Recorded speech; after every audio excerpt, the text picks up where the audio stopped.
You're listening to Musings with Morales. Brought to you by Dialysis Education Services. Welcome to Musings with Morales. I'm Morales. Welcome to the podcast, everybody. It's going to be a solo podcast tonight, with the exception of all of you who are joining us from YouTube, from Facebook, Instagram, and LinkedIn. And I had a few things on my mind tonight as far as just what I think our audience what would resonate with all of our audiences. As you know, we talk a lot about healthcare and keeping well and how to manage health when things may fall into outlier parameters, when you fall into stages of things like prediabetes or diabetes or chronic kidney disease. But we also talk a lot about just the profession as a whole in caring for people and helping people to navigate and really stay informed and empowered on hopefully how to prevent different types of ailments, but then again, how to manage the treatment, the therapies that they are going to require in cases like chronic kidney disease, needing dialysis. We've talked to a lot of folks on the podcast that come from other healthcare disciplines that don't have anything to do with dialysis. People that have specialized in things like hospice care or palliative care, which often is in a point of somebody's life that they're at the end of life, or they're in a terminal state of illness that they're trying to really be in comfort in the end of days for them. And what I think the commonality among most of our discussions, again, surrounding healthcare, but even moving into things like I'd call like really just motivational guests, folks that are high-level successful athletes, high-level successful entrepreneurs, high-level fighters, for example. And some of the things that resonate for me as far as it translate across all of those audiences, there's this discussion around discipline. We've heard some people refer to it as compliance, adherence. I really like to think about things as self-management when one has the tools that they need to actually self-manage.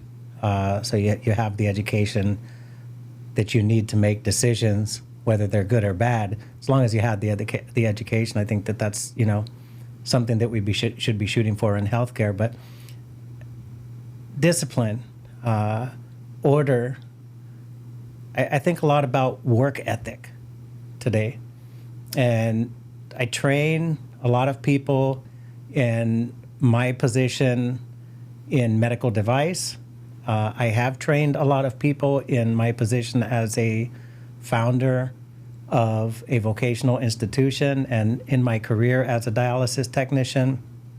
And I'll just be very, very honest with you that there was actually a time in my career where I kind of got in trouble, or maybe I got in on some people's bad sides for saying that I would rather train a new person than try to correct somebody who is very seasoned in a profession. And I actually still kind of feel that same way. But I'll tell you one of the things that is on my mind about training new people and people who want to come into healthcare. We had this conversation with Nurse Jay and with Cynthia, Dr. Cynthia, who we met, Cynthia Porto Cruz, who we met last week, that healthcare is really just not for everybody. And I'd really like to just find the right people for healthcare and put it out there that, work ethic is a big part of it. So I want to talk about a couple things that I've actually posted. If you're following our social medias, and if you're not, I encourage you, go to our YouTube, our Instagram, LinkedIn, Facebook, and our TikTok. Follow. We put out different sort of content there, but I kind of put out a couple musings last week about IQ as a whole and where people fall in there. I know so many smart people. Paco, I'm sure you know a lot of really smart people. And you're one of them. Oh, gosh. I'm glad you said that before I said the next thing, because I was going to say that sometimes they're too damn smart for their own good. And it's like, hey, smarty pants, like listen to other people, right? Hear other voices. Hey, smarty pants, when you don't get the outcome that you designed or that you desire, look at yourself as one of the variables that could perhaps need to be adjusted. So I'd like to kind of just muse a little bit and encourage all of you from all the social platforms, if you can think about this. I have a question for you all. Like, have you ever had an IQ test? Paco, have you ever had an IQ test? You have? I know that I did well in abstract reasoning and other stuff, but not the basic ones. Okay. So. Anybody who's with us today, like, have you had an IQ test before? How did you score? Did you fall in one of the outliers? The VIPs of low or high? How do you interpret that? Like, I'm not sure. Like, does a low IQ mean that one is stupid? Does a high IQ mean that one is smart? So that question to all of you who are watching now and those who will watch as we release the episode, have you had an IQ test before? I'd love to kind of hear where everybody falls in that spectrum. I do know that I've had one before when I was really young. And it was as part of something they called GATE programs. And I want to say it stood for something like gifted and talented and something along those lines, right? And I couldn't tell you how I scored, Paco, but my mother, but I'll tell you, like, if you asked her, she'd say, like, oh, he was a genius. I'd like to, just speak on my own personal experience there, that perhaps I scored at a very young age at a very high level.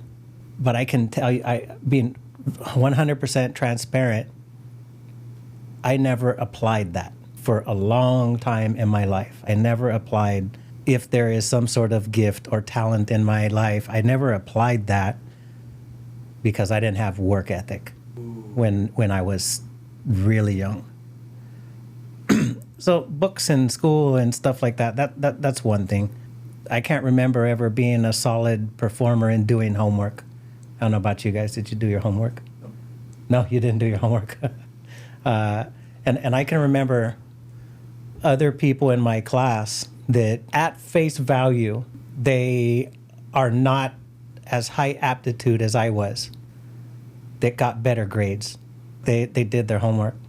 They worked their ass off. And a lot of times there was something behind that. I'm not saying my parents didn't check my homework and stuff like that, because they did. But I can think through my career in school, and there was, if I look back at it, I kind of think I can almost stereotype the children that did well in school. And they weren't always the smarter at face value. Like, they weren't off the hip, shooting from the hip. You know what I mean? Does that make sense to you guys? Like, they couldn't just, like, improv come up with answers per se, but they got every assignment done in excess. They participated in everything. Where I can really think back to my young childhood, like, I always had good grades and I always made it through, and there were accolades there, but I don't really ever feel like I ever tried. When I look back, like, I guess I have some regrets. Hey, have you guys heard these conversations lately? It seems to be a lot more than when I was a kid. People that actually advise kids to not go to school. I'm not talking about stupid people, Paco. I'm talking about, like, some successful people that talk about that, it's kind of a conversation that, and I'm not trying to, like, jab anybody on their side here, but, like, it's kind of like the conversation of the Matrix and falling into order, right? You don't need school because they're just going to teach you how to do this and make money off of you and how to punch a time clock. Like Elon Musk started his own school for his kids. His kids. So Elon Musk started his own school for his kids. So I'm not totally aware of that, but have you heard people saying this? And back to the audience, like, what are your thoughts on? I can think back to my schooling that it was always the goal from every one of my teachers from probably kindergarten on that you're going to college, Morales. But again, I'm hearing this more and more. Like, hey, don't go to college. You don't need college. You can learn everything from the internet. Is it possible to learn everything from the internet, guys? Back to the young schooling. From kindergarten on, I remember positive influences as far as teachers. Like, hey, your goal is to get to college. And, my last name is Morales. It was also put into my head pretty early that you have to leverage that. And you can get all kinds of scholarships and stuff like this, right?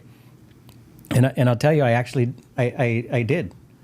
I got a bunch of scholarships right out of high school. But I didn't use not even one of them, Paco, or guys. I didn't use not even one of them. So, here I am, a kid that I want to say it was right on the break of elementary to junior high school, a kid that was scoring high on this IQ and aptitude, that was supposed to go to a special school, and there were reasons why I didn't go to that school, but then it's like, okay, you got these scholarships to college, and I didn't go. I didn't want any part of school. I wanted to go make whatever money I thought was good at that time right away. So I want to reverse again. In school, I had this supposed high IQ, but I had no work ethic. I don't know what my academic career would have looked like if I had real work ethic, to tell you the truth. Then I was like, hey, I want to make money, so I went out into a career that not only does it require work ethic, because it was construction. I went to work with my dad and my uncle, and I had to wake up early, and I got friends who are probably with us today that went and did the same thing. We went to work when it was dark and came home when it was dark, and we were greasy and, dirty when we got home, and beat up to it sometimes where we didn't even want to take a shower. So not only did it require work ethic to get up on time every time, be on time every time, and be able to work, which, by the way, when I was a young man, not only did, I have choose that career right away, but I like to kind of party a lot, right? So I'd be out late, I'd be, drinking, and, next day I'm not feeling so hot, right? So, yeah, it requires work ethic. Then I don't feel good, so I'd miss work, or I'd be late, or I wouldn't perform well. And I did that for longer than I probably should have, but it taught me a lot about, like, just that work ethic. And here's the thing, guys, like, I'm going to ask the question again, like, what do you think about schooling as a whole, the K through 12, and then moving on to college? Like, aside from what you learn, does it teach work ethic? You can show up, you can meet a rubric, meet the requirements, you can, test at competency, these sort of things. Does it build something in people that, when you look at somebody like when I was a kid that, again, missing that work ethic, do I need some training to build discipline to apply that supposed high IQ? So let's start with, again, have you taken an IQ test before? Does it even matter in your life today, do you think? Do you got a high IQ? Are you making a bunch of money? Are you super successful? I'm not sure if that always matches up. I'm curious to find out.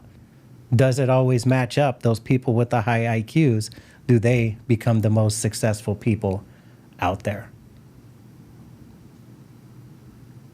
And then on the converse, what if you're the smartest person, but you have no work ethic?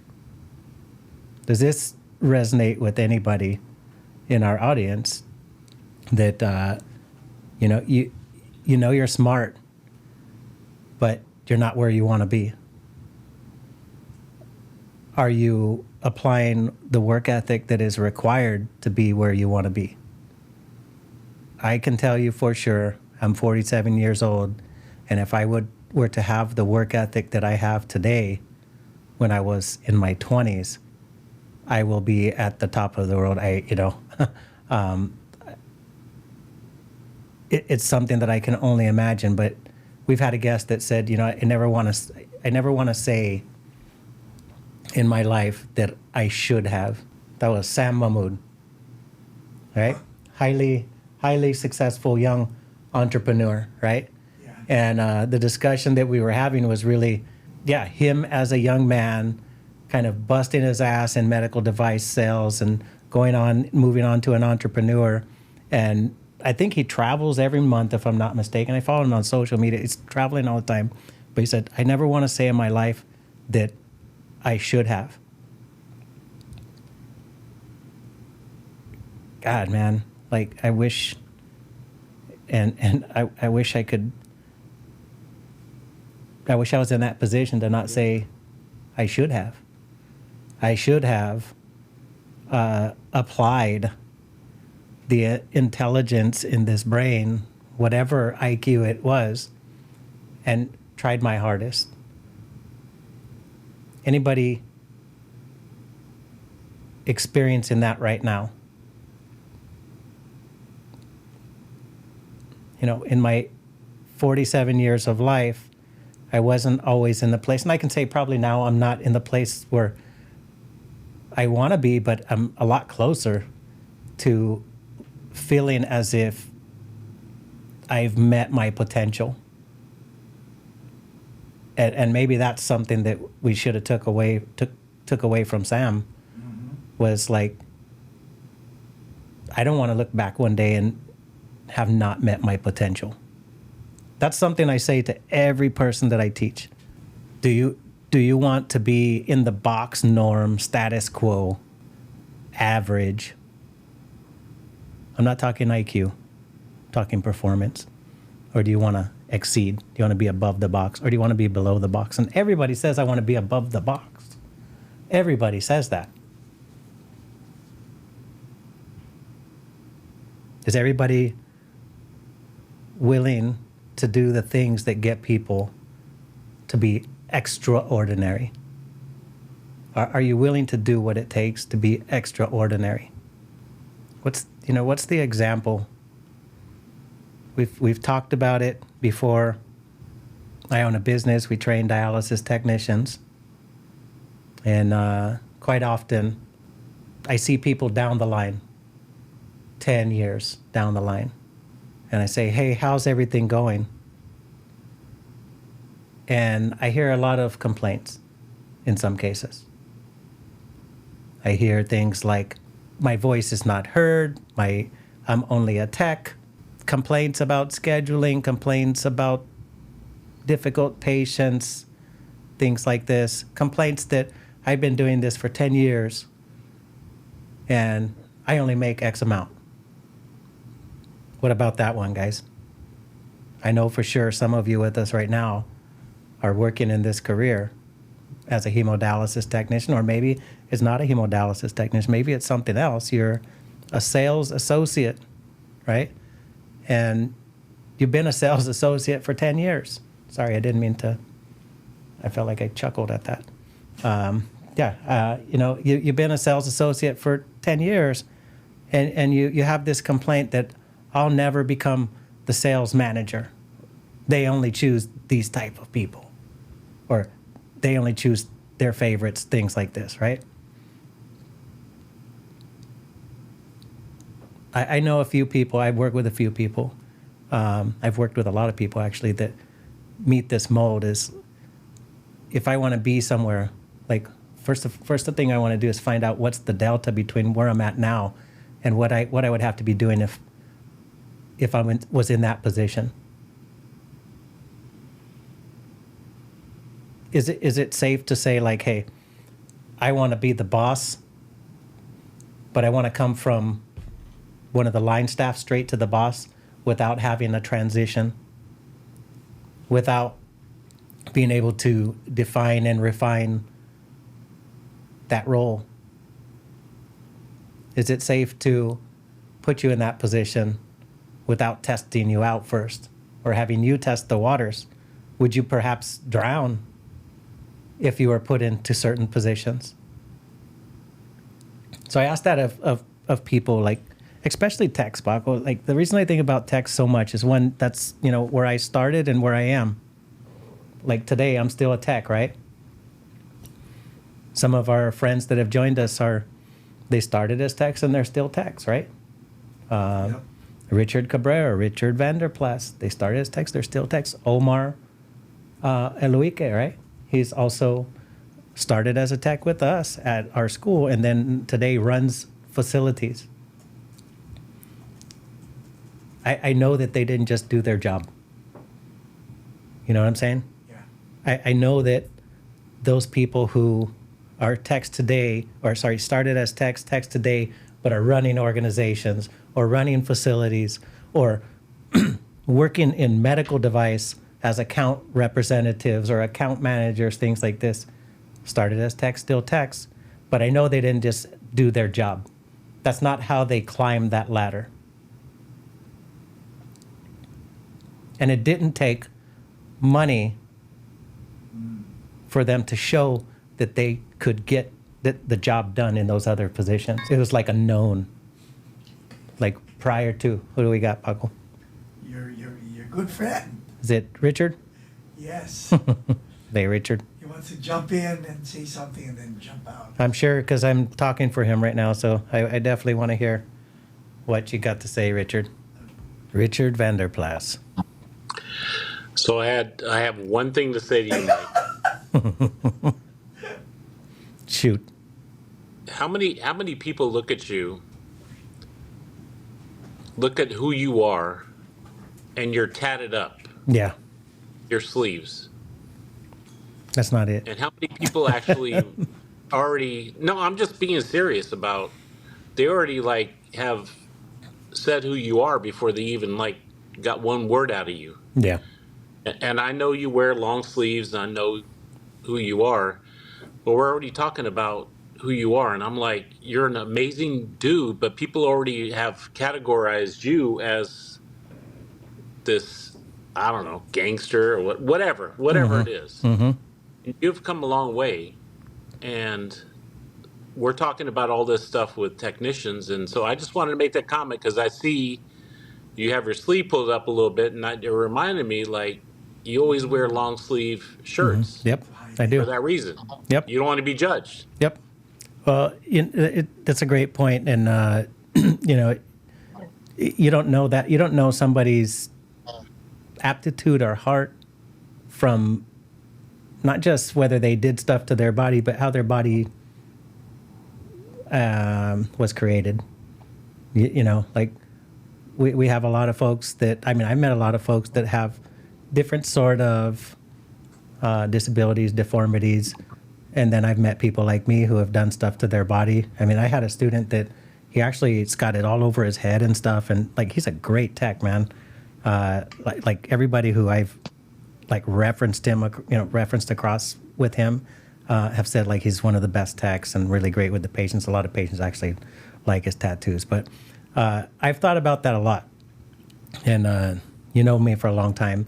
There was a time where I guess I kind of manifested like this, actually. We're like, we have, I don't know, 17,500 subscribers to this channel.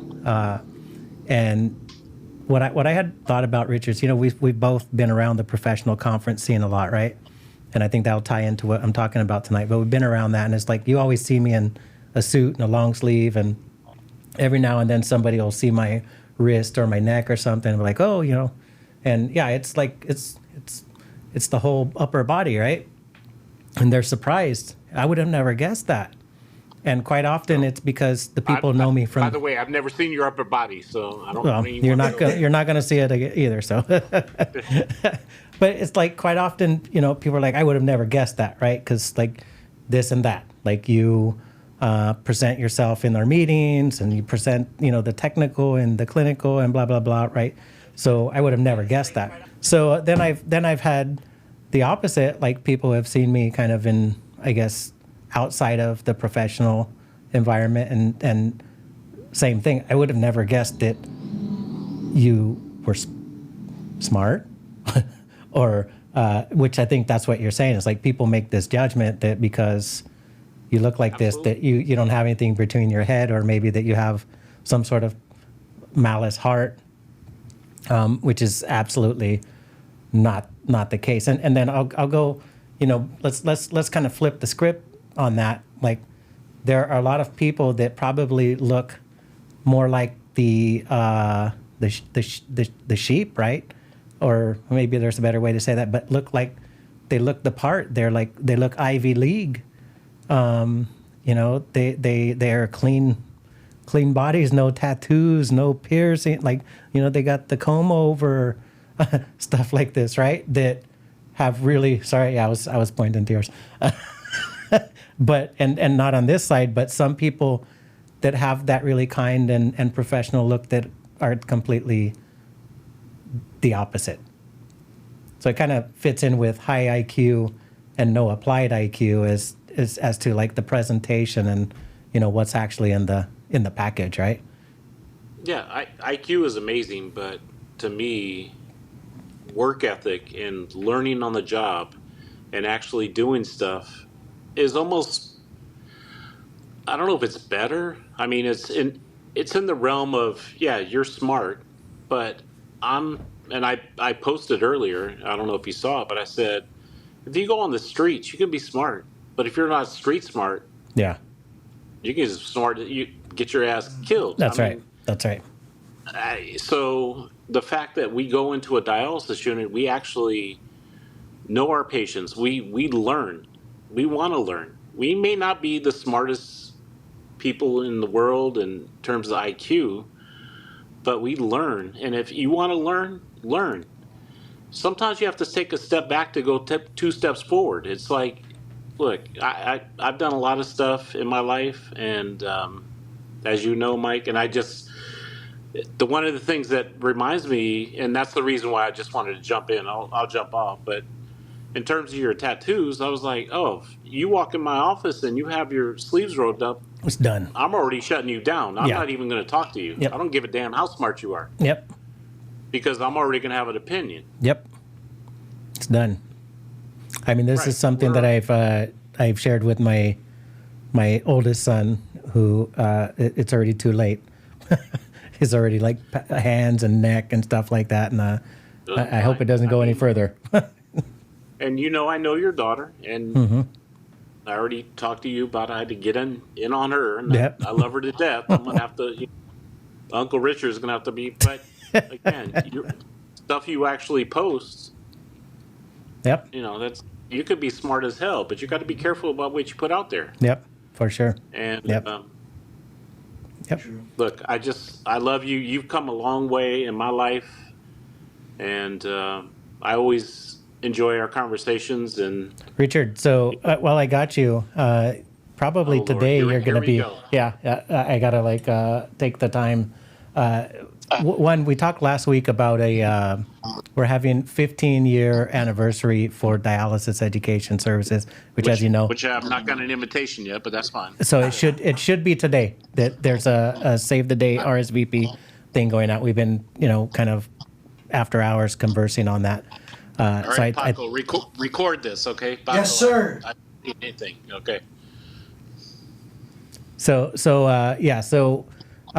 on that anniversary, we'd actually like to have, kind of some mic time, 3 to 5 minutes or so, and would love to have you kind of speak. And something that I'd really love to have you speak on, Richard. I think that you can speak better to most people, maybe better than anybody, is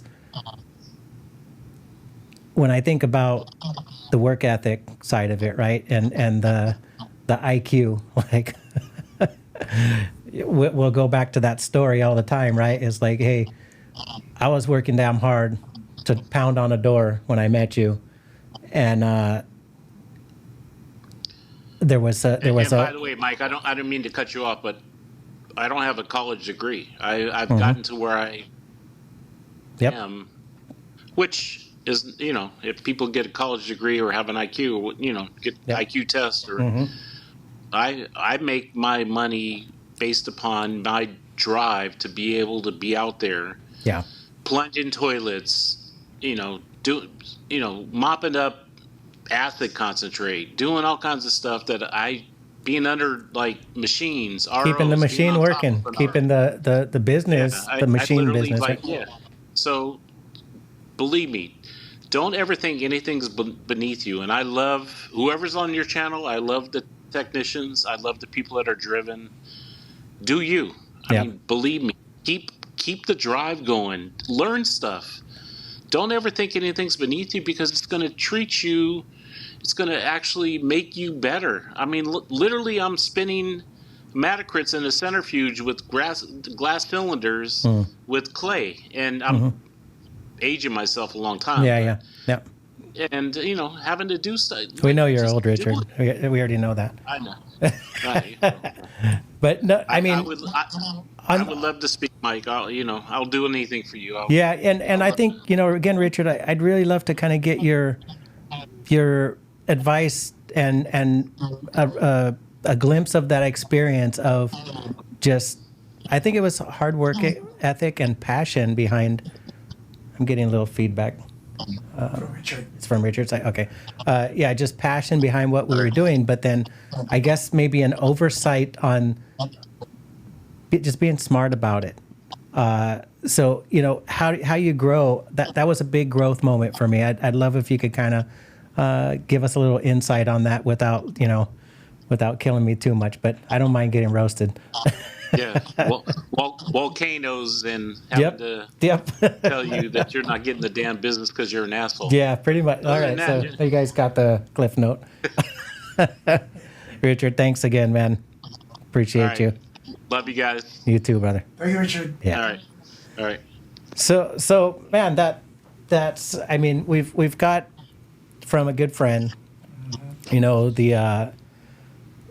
the validation that ethic seems to trump IQ or intelligence. Now I want to say that work ethic, though, is it enough to just work hard? If you just work hard, I mean, what's the saying? What do they say about that? Work what?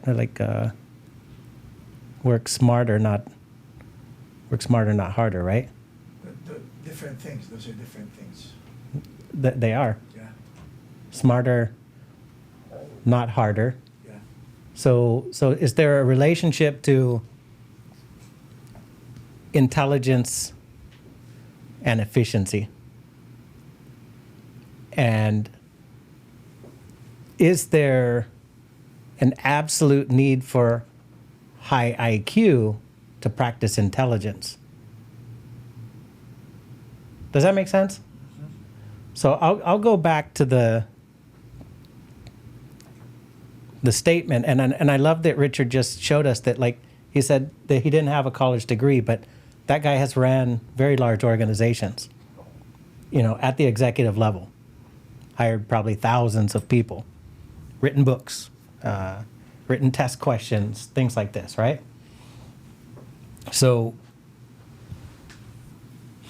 does that mean he's not intelligent because he didn't go to school or college? Is that how you get intelligent?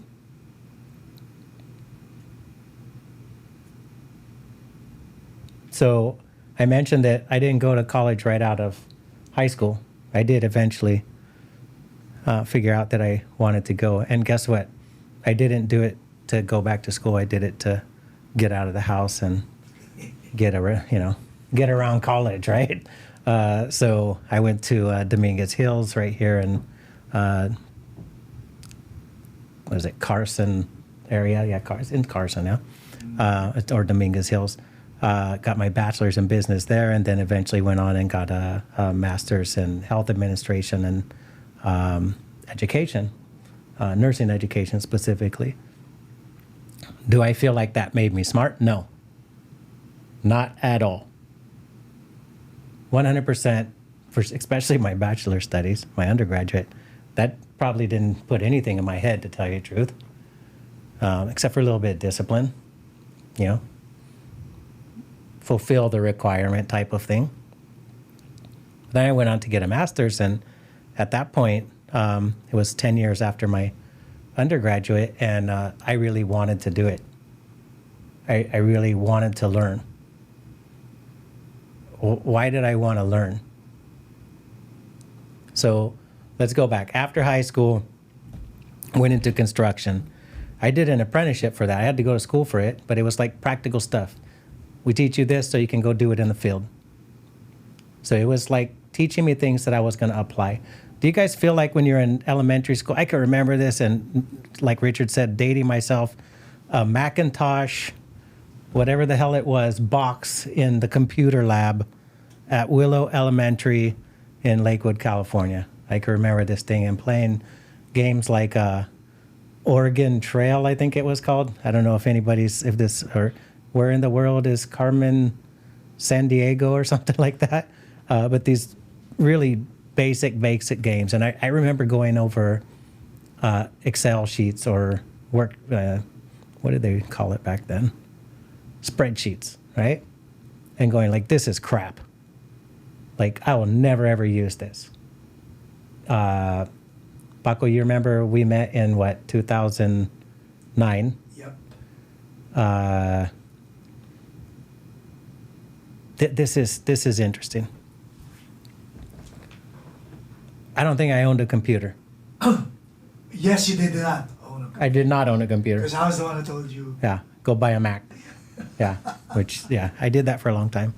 So I don't think I owned a computer, and like I was super, like uncomfortable with computers. I've used them, but I wasn't like I wasn't adopting them into my personal life, and I didn't have a professional life that required too much use of them at that point. Got one when we opened the business and kind of ran with it. But today, if you were to look at my workload and say like, how often do I work with spreadsheets and what kind of formulas can I create in Excel and things like this, like I would bet, and I'll be controversial here, I'll bet that I'm better than 90% of you. I'm going to say it, just be a little bit arrogant here. Somebody challenge me on it. But like I work with them all the time, right? Like I've seen your desktop and your icons. Okay, so the way I store my files is maybe still. I fixed it. With my file storage needs some work, but if you're gonna talk about use of systems, use of just data as a whole, that shit was boring to me when I was a kid. I would. You could. I probably felt like I wanted to die inside those computer labs. It was just so stupid to me. Like, why are we doing this? Nobody uses these things. My example of, which I'm a man, so my example of men were people who worked with their hands and hit things and built things and poured concrete and carried rebar and shit like this, built stuff, you know what I mean? Yeah. Cars.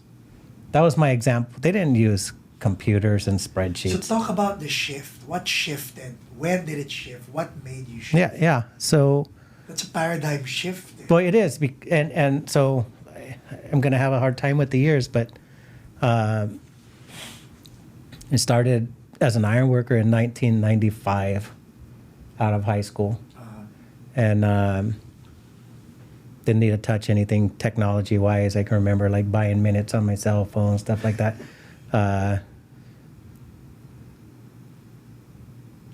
Ended up in dialysis. We didn't use computers when I started in dialysis either, so it was like, didn't need any computers. Worked with my hands, worked with my heart, with people, right? I got to sit next to people while they were dialyzing and help them to understand their treatment and make sure their machine was set up properly and safe to use, and that I put needles in their arms properly and without causing infection, and really take on just the burden of listening and caring. So that was cool for me.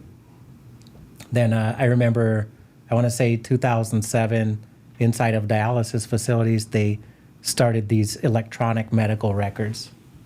And I don't want to say that's when it started, but that's when I was introduced to it. And I was like, oh, this is crap.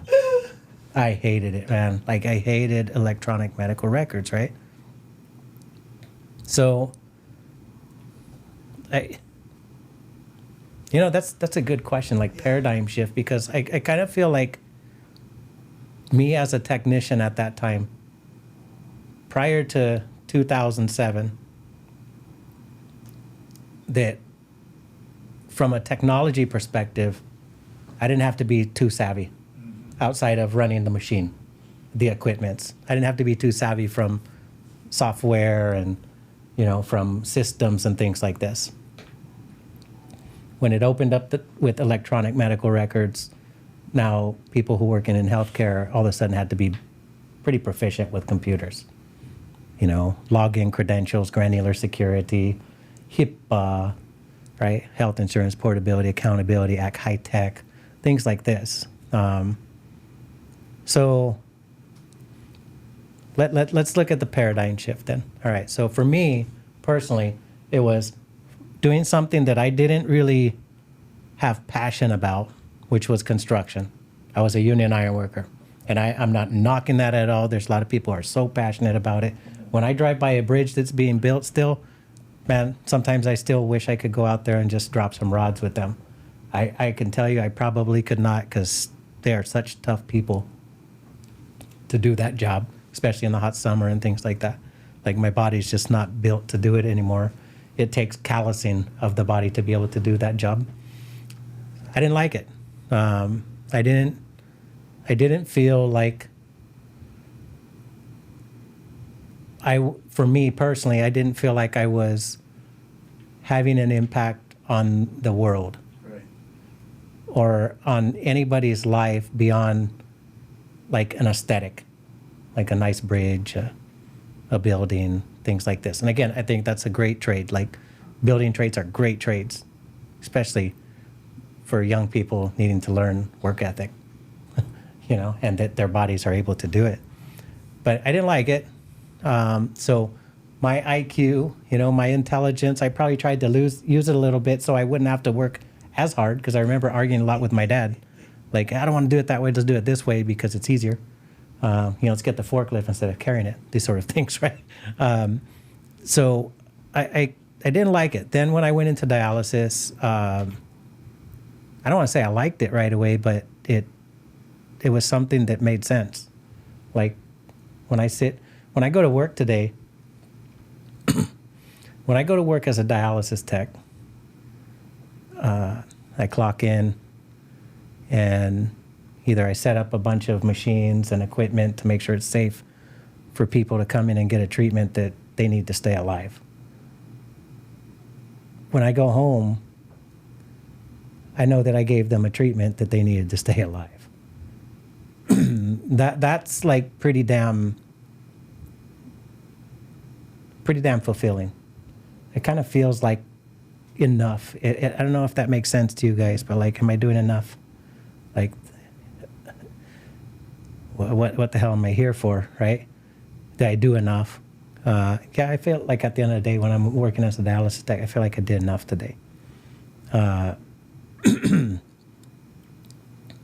So that's a very strong, I think, something that for me, I saw like, okay, today I feel fulfilled. And if I were to look at my life from the other side of it, when I pass away, would I look back and see that I did good, And I say that, people in healthcare are just, we can make all these cliche names for healthcare workers, superheroes, angels, but man, they're not just cliche. They're truth, right?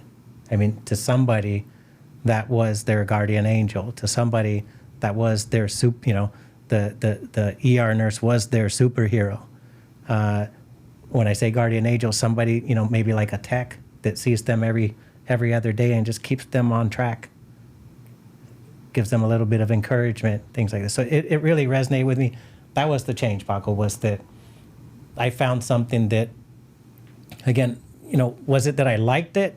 I don't know. But did I feel it was rewarding? Yes. It was super rewarding. And it is still to this day super rewarding to work with people who are helping those that need dialysis to get this treatment. So working with technicians, man, it's been an incredible journey. Working with dialysis nurses, incredible journey. Working in medical device with training consultants and managers and account managers, things like this. Incredible experience. We're all part of this ecosystem, and it's not just an economy, but it truly is a life system, right? A true ecosystem. Yeah, there are businesses within what we do, but there's absolute life. So that gave me the passion to kind of go like, hey, let's listen to Paco and get another computer, even after I didn't feel like I needed it, but like, let's get a computer. And now getting back to spreadsheets, now getting back to systems to run business or to consult and help businesses to improve certain areas of their practice. That's where I tapped into like, oh, go back to school, Morales, right? And when I went back to school with my graduate studies, I think I had a 3.8, and it was tough to get it. But, that doesn't say super high IQ, but I tell you, I busted my ass. And I did all the work, and I wasn't behind on anything. So, no, I'm not getting a crazy GPA, but I worked hard, and I learned how to apply the things that I learned. You know what, Mike? You have to tell our audience about your work ethics, because you're a stickler for time. Yep.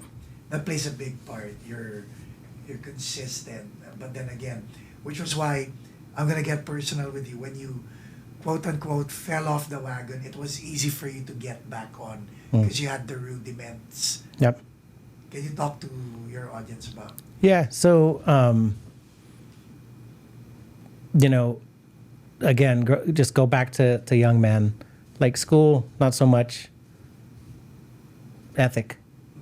I'll say that one thing that guided me in my youth, and it came out in adulthood, was in times where, I guess in a time where my father was away for a while. He had come back, and then he was like, what do you want to do? And he put me in martial arts. And it was like every day when we started the session, we did certain things. Like you don't start class without doing this, and then this, and then this, and then this, right? And like some of it was like meditation, and some of it was, you had to bow, and you had to say certain things. There were like tenets that didn't have anything to do with martial arts, to tell you the truth, but had to do with probably what parents should be teaching their kids. Like wax in, wax out? No, it wasn't wax on, wax off, man. It was more like respect for elders. Right. And, indomitable spirit, these sort of things. The things that you think are not included with martial arts but are really part of. Oh, that's the whole thing. Yeah, and it's one of the reasons why I think, maybe a little bit going off a little bit here, but like when you think of traditional martial arts, and we had this conversation with Mr. Egan Inoue as well. When you think of traditional martial arts like karate and judo and taekwondo and things like this, that's like a big part of it. It's almost a mental training through repetition, tenets, routines and regimens that make it an everyday habit, forced behavior that becomes habit. And that's what I think about school, is that school also can force some behavior that then can become habit. I'm not going to argue with the folks that say it's a business. Yes, it is a business. I'm not going to say that there or not going to argue with people that say that there's probably propaganda involved in some of the curriculums in schools. Yeah, there probably is. But from a discipline perspective, I really support people going to school. Not to knock anybody who does not go to school, because I think the same principles apply to success whether you went to school or not. You have to apply knowledge, whether it's your own knowledge or it's somebody else's knowledge. And that's what I say about, do you have to be smart to practice intelligence? Or is there a difference? Like, do you got to make it up, or you just got to be able to do it? And in healthcare, what's the method or the mode of operation? Follow the policy and procedures, right? You follow the policies and procedures. Somebody is responsible for designing those policies and procedures, and they typically have, all the credentials and experience to be able to design those. But for most of us, we just got to be able to follow the rules. So going again back to school, like, does that prepare you to follow the rules? Does that prepare you to follow policies and procedures? And in healthcare, again, that's our mode of operation, is to follow the policies and procedures. So let's move on a little bit here. How can we develop this ethic? How can we develop it? Paco, you told me you lost a little bit of weight. 10 right? pounds. 10 pounds. So it's just like, not a little bit, a lot of weight. And you did it with some sort of formula that the formula is not like this, right? You didn't lose 10 pounds since yesterday, did you? I didn't gain it in one day either, right? You didn't gain it in one day either. That's true. So it's kind of same in, same out. Yeah. What does that mean? Like slow in, slow out? It means Habits in, habits out? habits in, habits out. Like, what was the one thing that we haven't done in a while? You and me? I haven't drank in a while, right? Yeah. Because Yeah. if I drink, I have to eat. If I eat, then Yeah. there's my discipline. Yeah. So habits can get you into like things like maybe not being at the weight you want, or being in a dangerous weight, or having blood markers out of Or not range, going to the gym, right? or not going to the gym can get you into like the physique you don't want. I'm looking at you. I have a gym in my room now. But from the perspective of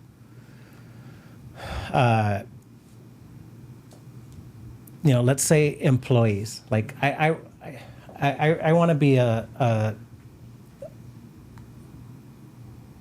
LVN. Let's use that one. Okay. Let's use an LVN, because I think LVNs.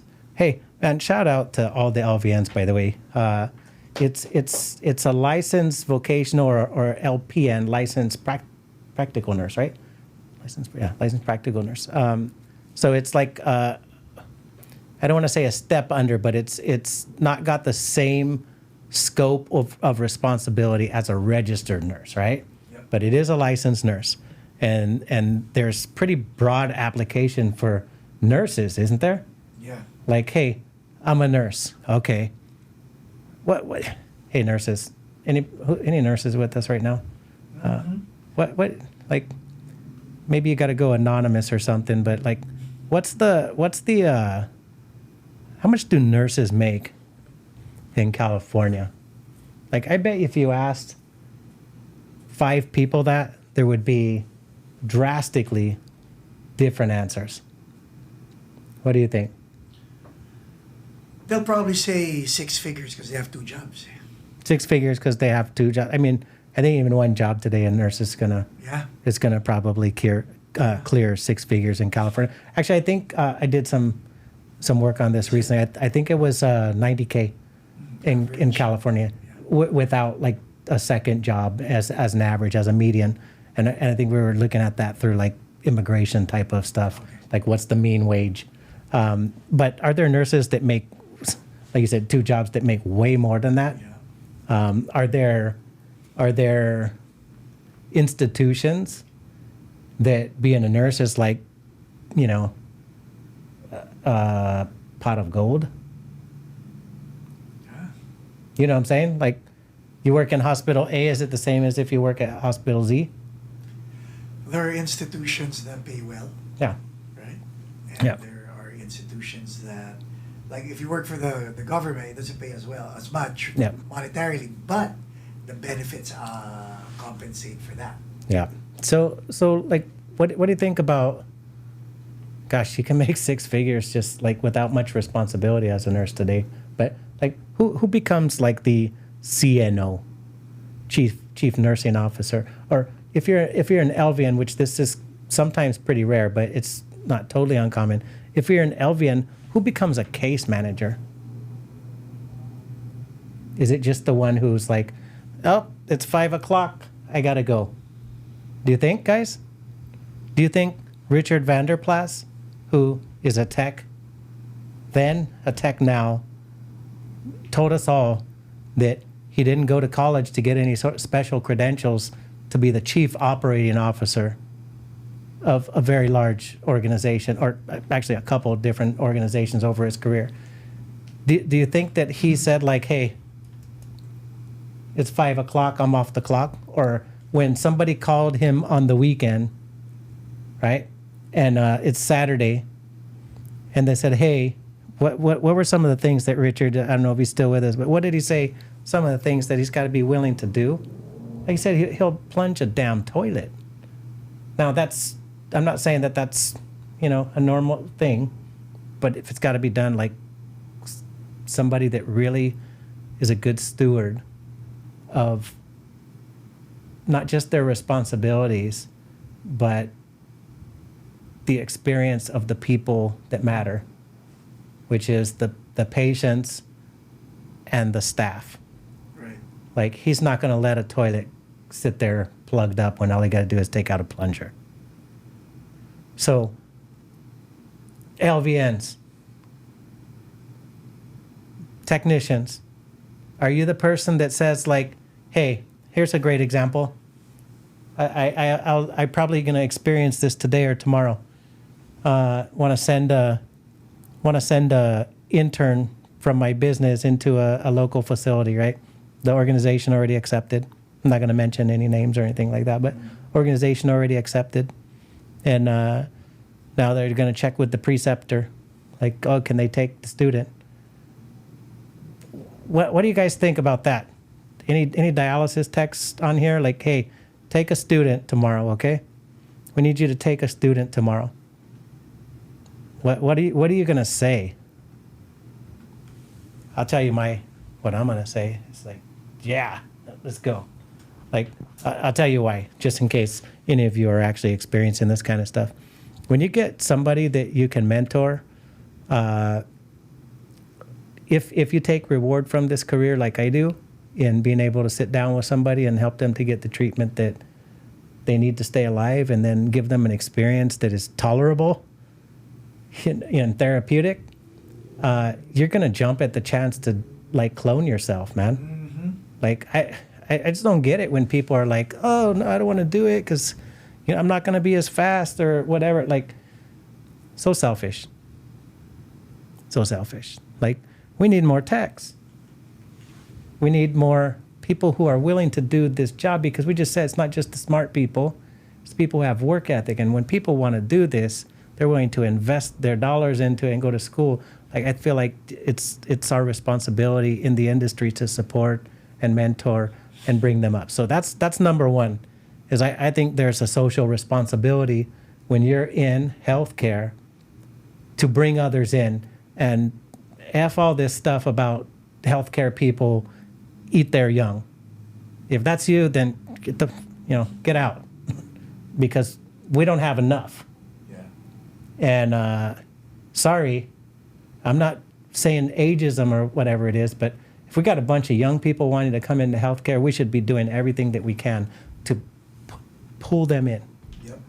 You know what I mean? Not going like, it's going to slow me down, or it's hard, or sometimes, they're difficult, whatever. Hey, what if they were super smart super smart, so they're not difficult, then you hire them and they never show up to work. Is that what you want? Or you want somebody who, they ask questions, they ask it 2-3 times, but they show up every time on time? What the hell's the matter with people that they would like turn those sort of people away, right? So that's number one. You should be looking at that, right? Number two, if we're running short-staffed already, which we are in most cases, wouldn't it help to at least be able to train somebody on what to look for? And hey, Paco, tell me if you see this, this, or this. Get my attention right away. From a safety perspective, don't more eyes that are trained to notify help. Right. So it makes your job safer. That's number two. Number three, for all of you who are selfish, once I teach you how to do something, and especially if it is not patient involvement, let's say it's wipe down a chair or a machine, Paco, wipe down the chair and the machine. Guess what I don't have to do? So I have a broader net. Yeah. And by the end of the whole training time with people like who come as technician interns, they're pretty much, if I'm the one who's training them, they're pretty much now doing all of my responsibilities with my oversight. I'm integrating them into my workflow slowly. So not only did I mentor, right? Not only did I, what was the number two I said? Delegate. Yeah, not the delegation, the safety. Not only did I provide a more safe environment with more eyes, but number three, some of the things can delegate and I become more effective, more efficient. So what do you think most people are going to ask? Or what do you think most people's response are going to be? What are your guys' response going to be? I'm going to call you tonight, okay? Anybody who comments, like get on here, you comment, you tell me, yeah, I would talk to a student or take a student, whatever it is. What's going to be your first question when your boss or when I say, hey, will you take a student? Anybody with us right now? Let me know. What's your thoughts? It's sad, no, but most of them would actually say, for how much? So they're going to ask how much? Right? Isn't that the normal, right? Most Yeah. of everybody, that's a sad part, like nickel and diming you. They're going to ask how much? Right. Right. And you said nickel and dime. All right. So I'm a tech, and if I'm in California, like, damn, they get paid good today. Right? But, and I'll tell you the truth, what a tech makes today in California starting, That's tech, right? what they make as a starting tech today, if this were 6 months ago, they'd probably be making more than what they start at today than what they're going to be asking for to take a student. Like, they got a great increase. I think it was in June, if I'm not mistaken. In California, they're starting at $23 an hour, which that's a really good starting wage for an entry-level type of healthcare position. And it goes up from there, of course, with years of experience and more responsibility. How many months before you can become a dialysis tech if you go to school for it? Yeah, so if somebody was to go to school, start from scratch, it would take between 4 to 6 months for them to become a dialysis tech. Then again, when they graduate in California, they're at 23. Nationally, that's not the case because the cost of living, and then California did some special stuff recently with fast food workers and stuff like this, and really bumped up the wages that some of our guests could probably tell you better than I could. Actually, really stressed out the P&L, the profit and loss of these dialysis provider businesses. So again, yeah, they're going to ask like how much, and that really, I just that kind of I think that's an indicator of like what to expect.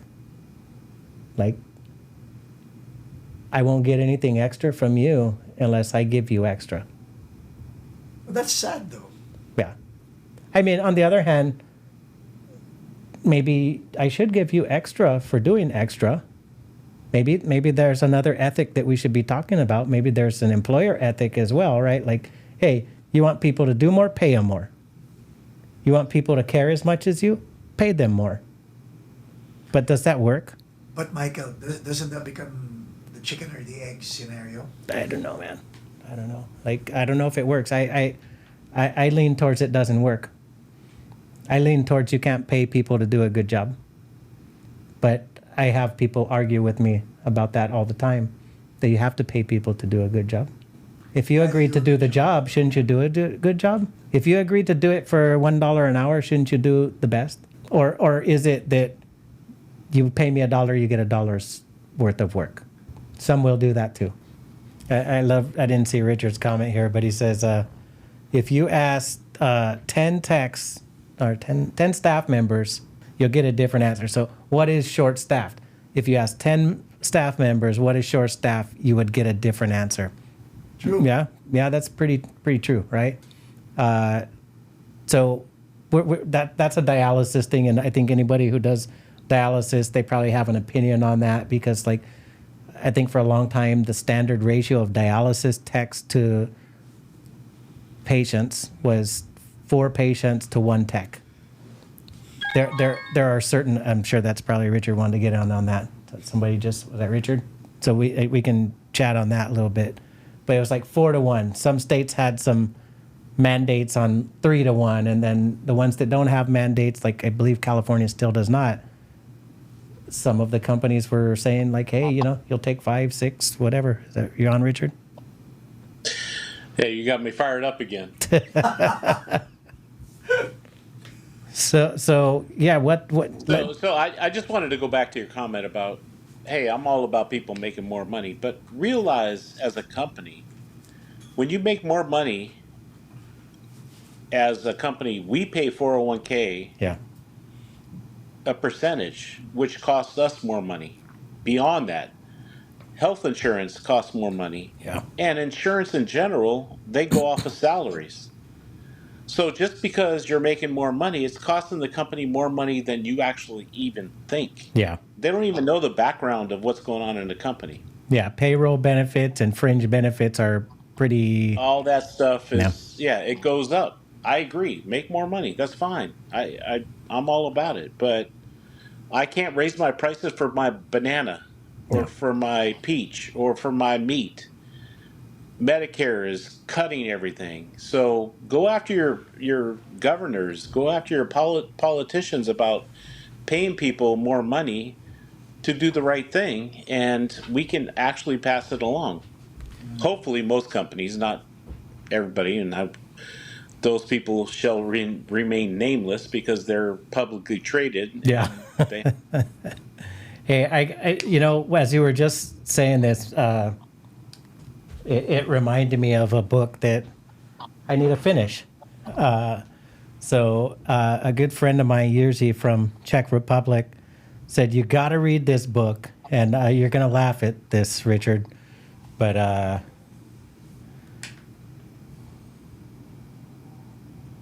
oh, yeah. See? That part. Have you seen? Yeah, that part. So it's called Narconomics, right? And I got to finish this, man. And by the way, it says how to run a drug cartel. Not running the drug cartel. And it wasn't the intent of my friend giving me this book for me to run a drug cartel. But it was really interesting as you just, you brought up the I can't raise the price of a banana. And it made me think the same way of the drug trade and how like the farmers in certain parts of the world, especially in like South America, what else are they going to do? But they don't make anything off of it. Now, it's kind of the reverse of what's going on with the dialysis industry, because the dialysis industry actually has a kind of a finite price that they charge the end product for, right? So really, would that be the area that would, I guess, support more money, Richard, is more money from the reimbursement side? It has to be. I mean, supply costs are going up, shipping costs are going up, medication costs are going up. Yeah. What do we have to do as a company to provide to our staff? I understand that they're working harder. So what do we have to do? Okay, well, great. We'll go to 4-1. We'll go to 5-1. Or we'll go to 6-1 and just deal with it. Yeah. And nurses, instead of 12-1, will go to 14, 15, 16. Yeah. Whatever it is, something has to give. Either we have to take away health benefits, we have to take away 401k, the holiday party at the end of the year has to go away. Well, bonuses have to go away. This is, man, I really hope that every tech in the country watches this, because this, I think, speaks exactly in line with what we're talking about of the, IQ or intelligence or knowledge base, and then the applied knowledge base. And it's like, hey, whatever company, I work hard, you wouldn't be open without me as a tech. I'm speaking kind of not from me, Richard, but I'm trying to be the voice of some of the techs out there, right? So it's like, hey, you wouldn't be open, you wouldn't, be able to pay your CEO $32 million a year or whatever it is that these companies are paying their C-suiters. You wouldn't have the profit margin, you wouldn't be, your stock price wouldn't be out this without me as a tech, right? You should pay me $50 an hour. No response. All right. No. I want to respond like, well, when a surveyor walks in and you don't do the water test correctly that you've been trained 20 times to do, and now I have to write a plan of correction, and I have a IJ, and my facility is going to be closed because of your stupid ass not doing the right thing, and you want to be paid more money, then, actually get your craft right. Do the right thing. Yep. But sorry, that's just no, that's 100%. One, apply it to the level that you're at, whatever it is. You're a dialysis aide. If they still have those, dialysis tech. You're a nurse. But, apply the proper knowledge base there. But when I think about like work hard, and then we started talking about the work smart thing. I don't know if it's age for you and I, Richard, or years in the industry, but the work hard has changed.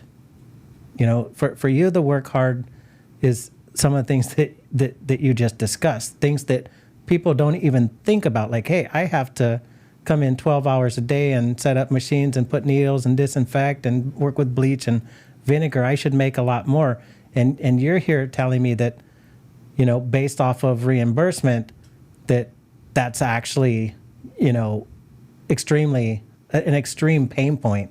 And on top of the increase in wage, something that people don't know until they're in the position to manage it is that there are payroll taxes, that there are fringe benefits, like you mentioned, that your company's actually investing in the individuals, sometimes even tuition reimbursements and things like this from some of the different companies. So there's a lot that goes into that.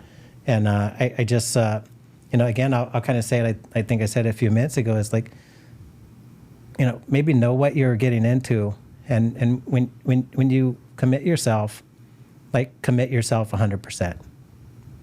Right. And people on your channel are very smart. Read the news. How many clinics are closing right now? Mm-hmm. Yep. Because of reimbursement, because they're not making money, because they have to pay people more money. Yep.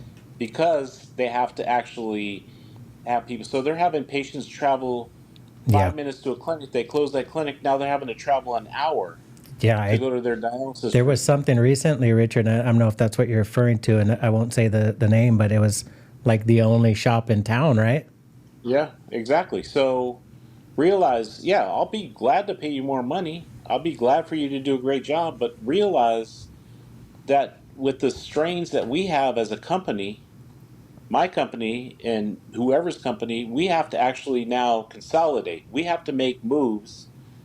And if you're smart enough to realize that people are closing dialysis clinics to this day, big companies, small companies, MDOs, SDOs, And for those that don't know, medium dialysis organizations, small dialysis organizations, they're closing because we can't survive in this current environment.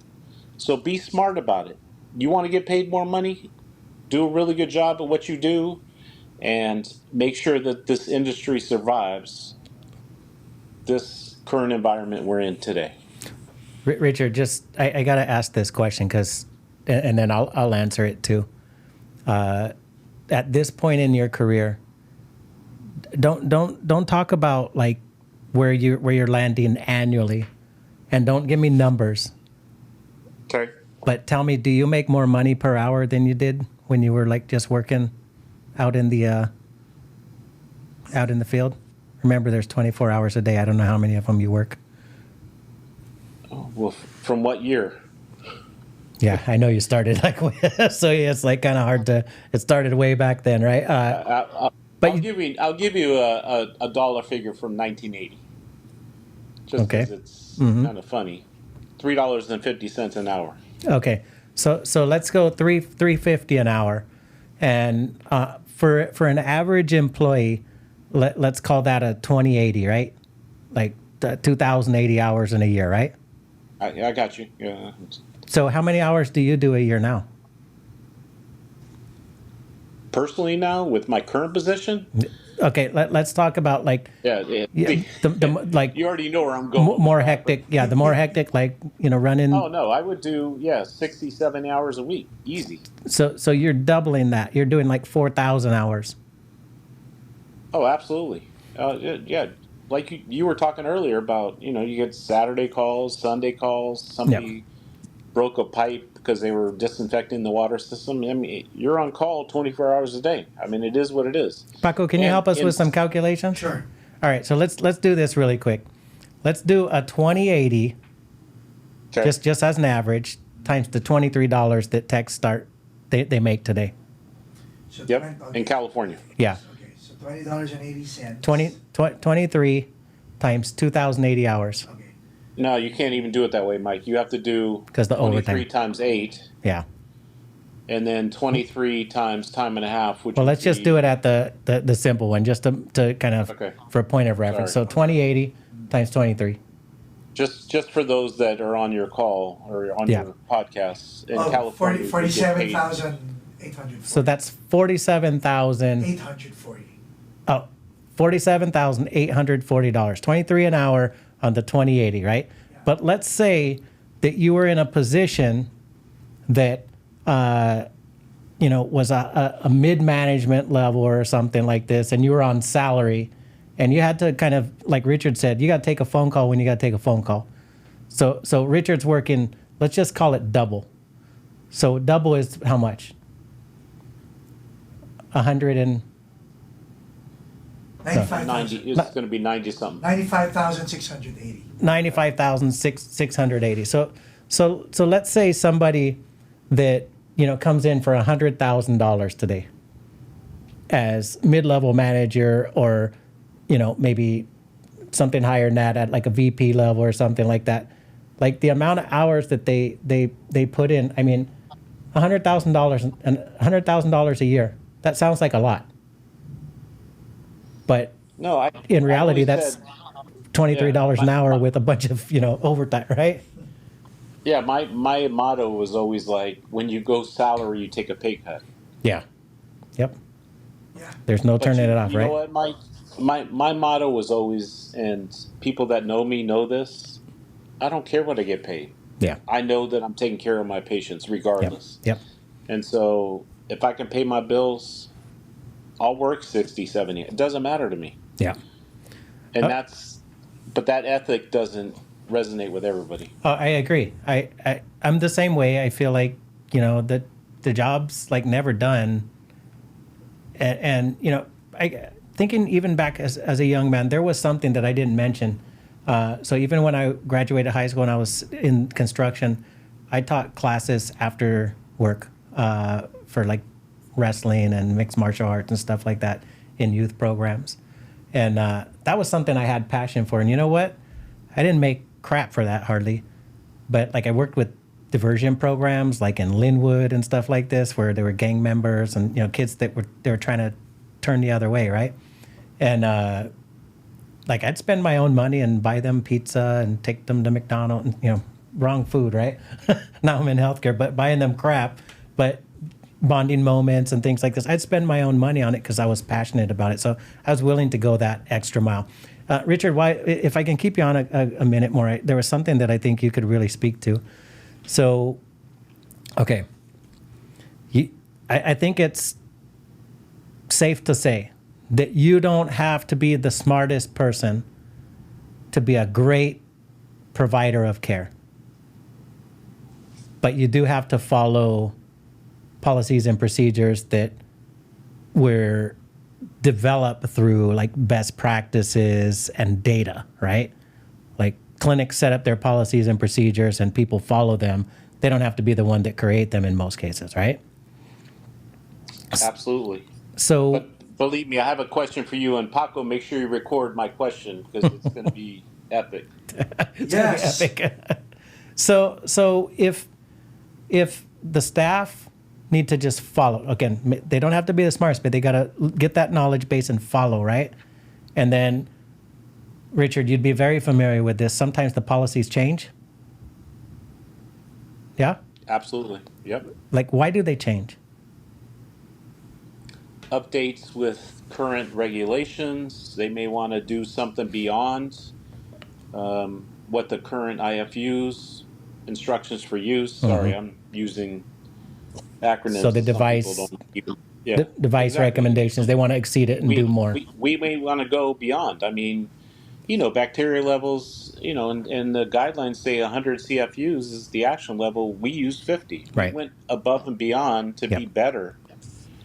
But somebody coming from another organization may not know that. So there's this change in policies on a organizational level. Sometimes there's a change in like regulation as well, right? Like Medicare regulation or guidance from the Centers from Disease Control, things like this. And I can think back to my career as a technician on the floor anyways. I was more aware of what the company told me I had to do than what the guidelines were, like from Medicare or from Centers for Disease Control. So I could follow the rules of my organization, but I didn't know much more than that. And then at a certain point in my life, I was introduced to people like you and Heather Paradis, one of our mutual friends, and into organizations like the National Associations of Nephrology Technicians, which I think you've been a board member of before several times, right? Yep. So, all right. So I want to be a healthcare, whatever, CNA, LVN, CHT. I got to go to school and get the knowledge base, or I got to go through training, get the knowledge base. Then I get this credential, like a certification or a license. And so I'm not going to say names again. And I actually kind of hope this person is watching. But like a former student from, I want to say 20 years ago, actually sent her, one of her family to us as well. And she messages me, and I love this person. She's great. She's great tech. Hey, I don't know if you remember me. Of course I do. You know, you're so-and-so, right? And she's like, I need, I want to know if you still do continuing education at the school. And I said, yeah, we still do. And, well, I need, some continuing education. I said, oh, how many? I need 30. I said, oh, like, well, when does it expire? And they said, October. I mean, now I chew everybody's ass with that specific scenario. I'm curious what your guys' thoughts are on this. Okay, so you need to do your homework by midnight Saturday. So at 11:30, you start doing your homework on Saturday night. Does that tell you anything about somebody? Does that give you like a bias, or like if you knew that about people that they wait till the last minute to do it? Does that Procrastination? Yeah. procrastination? In this case, though, does it tell you anything else? Like if a nurse is not getting their continuing education until the last month before their license expires, does it tell you anything else besides procrastination? It could be arrogance, like they don't need it. Arrogance, like they don't need it. Paco's like got a creepy yes. Like what does it tell you? Because it's very irresponsible. Like I teach CPR, right? Mm-hmm. And I'll teach a new student CPR, but to teach a practicing nurse CPR, I mean, I'm like, what were you doing before I came in? Mm-hmm. So what do you mean by what were you doing before I came in? Like you're caring for these people. My dad passed away because the person giving care did not know CPR. Yeah. And he died of a heart attack. And I'm like, you shouldn't be in front of patients who think you know what to do to respond right away if you actually don't know what to do. I mean, in some cases, like continuing, Paco, like CPR is like continuing education. $25, I don't even need to take the class. So, See? I mean, So I don't want to do that. I don't want to do those no, I'm just saying. It's hook out me there. up CPR cards, right? Yep. Oh yeah. Well, there was big trouble around that not long ago, like big trouble. But you know, like what that tells me, and the question I always have, like I always have this question, guys, and I'm gonna try not to cuss. But I usually do cuss. When I ask this question, it's like, okay, so it's 3 years, right? The certification. Then you got to renew by the third year, right? Yep. So you're telling me you haven't learned shit in 3 years? Yeah. You know what I'm saying? Like, how often do things change, Richard? Is it always 3 years, or sometimes it happens like more frequently than that? Mike, you have to understand why do people let their driver's license expire? Yeah. And before they actually go. Yeah. Why did they let Well, hey, I had a car repoed before. I was thinking about this earlier. As I had a car repo, and it's like that doesn't happen until the third month. Like, So, what were you doing for the other two months? You know, it's just people. I don't know what it is, but I guess my question back to you. And is this the epic one? This is rolling. Yeah, make sure it's rolling now, because he's going to get emotional right now. Put your water down, Mike, or whatever is in that damn glass. It's actually a plastic cup. I don't know what the hell's going on over here. We used to have fancy glasses. Yeah, it's a Starbucks. I didn't have any water bottles here. All right. So, would you, Mike Morales, want a playbook with policy procedures, or have an amazing family and not have a playbook and you have to figure it out? And sometimes playbooks vary. Just because you have policy procedures, there's no, in family life, growing up with your kids, your daughters, dealing with all the bullshit we have to deal with, and we figure it out. Why don't people figure this shit out in dialysis? Why don't they figure it out how to take care of a patient? Yeah, there's policies and we grow up with our families, but why can't we figure it out? We figure it out with our families. Yeah. Yeah. Well, I mean, it's, I think that's part of the, it's common sense. Well, and so is it, Oh, absolutely. Well, you know, obviously some people have grown up in terrible environments. Believe me, I understand. But we know right from wrong. We're humans. And the fact that we actually, you know, the policy didn't say I need to check it. Yeah. What is wrong with you? Yeah. No, I mean, if we were to, oh man, so I want to make sure I got the question. You feel about your kids? Would I want a playbook?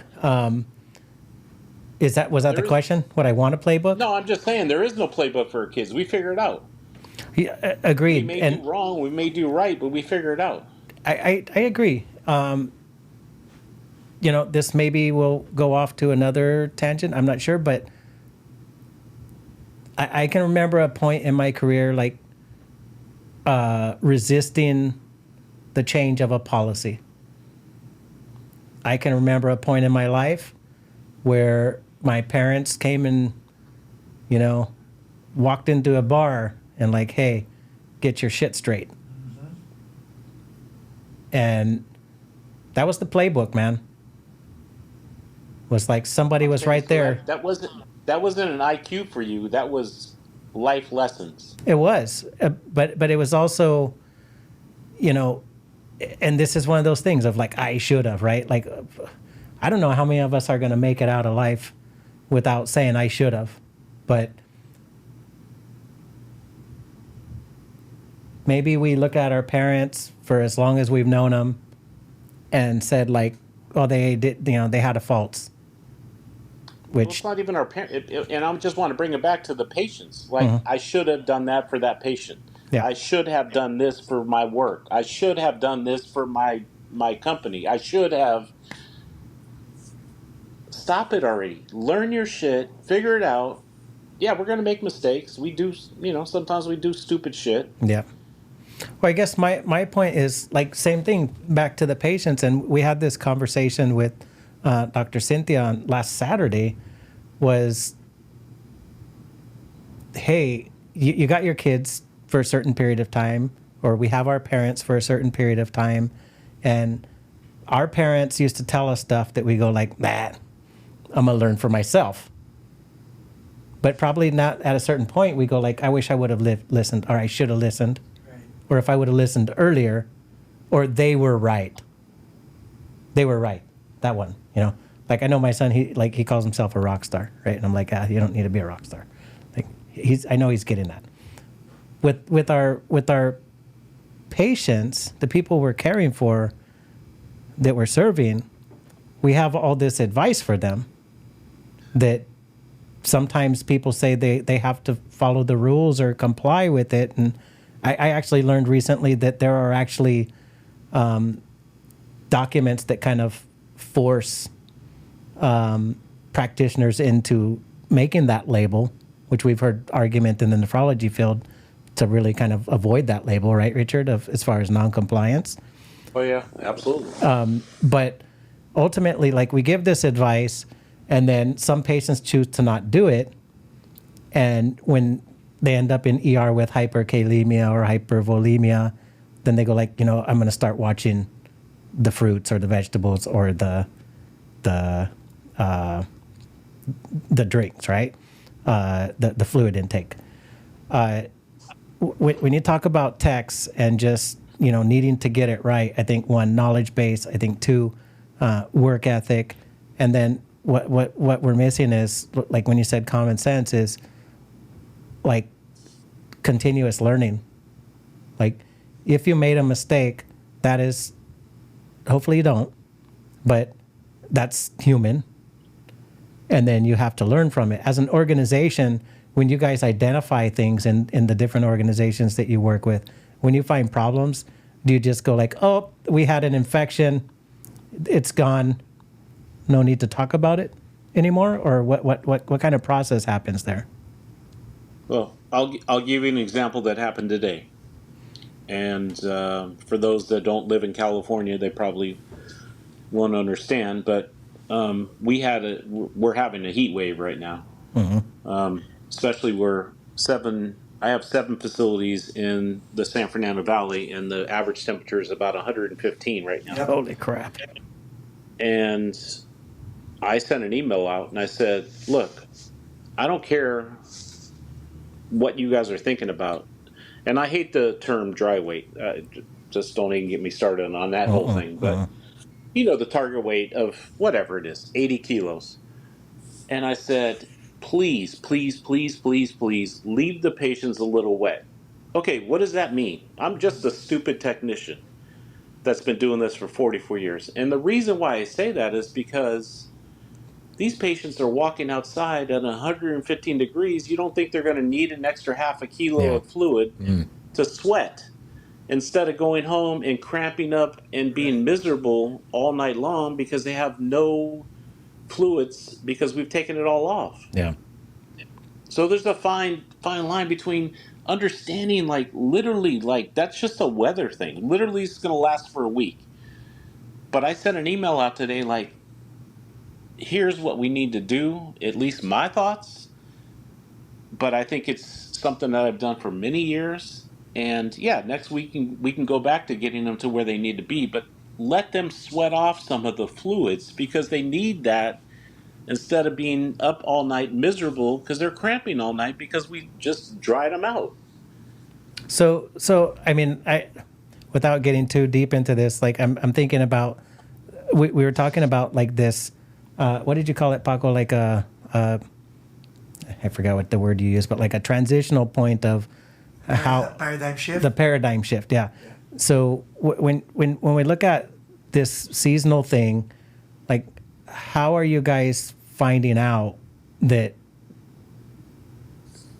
you mentioned cramping or maybe they're whatever? How are you finding out that they're dehydrating in this week or 2 weeks? They'll come in the next day and just feel miserable. They don't look the same.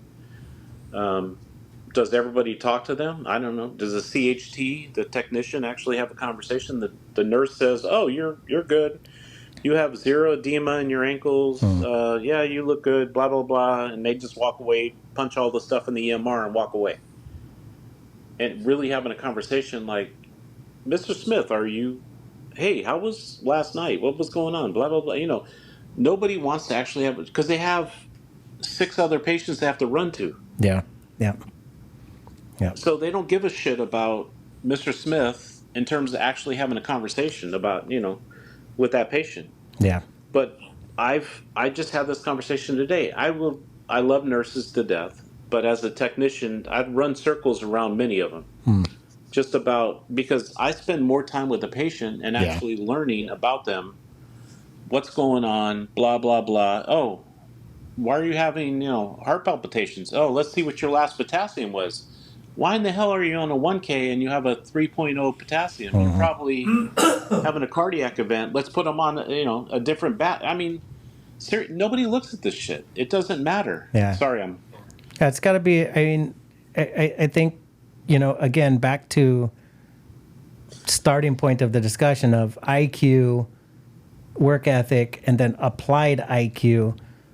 Okay, so I'm just going to like try and sum this up again, is that we don't have to be the highest IQ, but we have to apply what we know. And we have to be, when from what I'm hearing from you is that technicians, nurses, whoever it is that's out there on the floor, that they need to be looking beyond what's like just a prescription. And you talked about one specific thing, a target weight. Like what else is going on? How often is it being evaluated, or how often are you considering changes in the actual patient's condition or presentation? You have to literally talk to the patient, but do the technicians these days have enough time to have a conversation? Do they actually have time to sit down? Do they actually physically go to the patient? I think me and you have talked about this recently. Like literally the EMR and the machine talk to each other the entire treatment. Yeah. So I literally can put the patient on and never go see the patient for 3 hours. Yeah. All the information is going to be there. Mr. Smith was asleep the whole time, so I'm just going to put in the comments, sleep, sleep, sleep, sleep, sleep. Yep. I'm done. I'm all documented, and I didn't have a conversation. The patient could have fallen. Patient could have, had a bad night's sleep. The patient could have had transportation issues. The patient could have...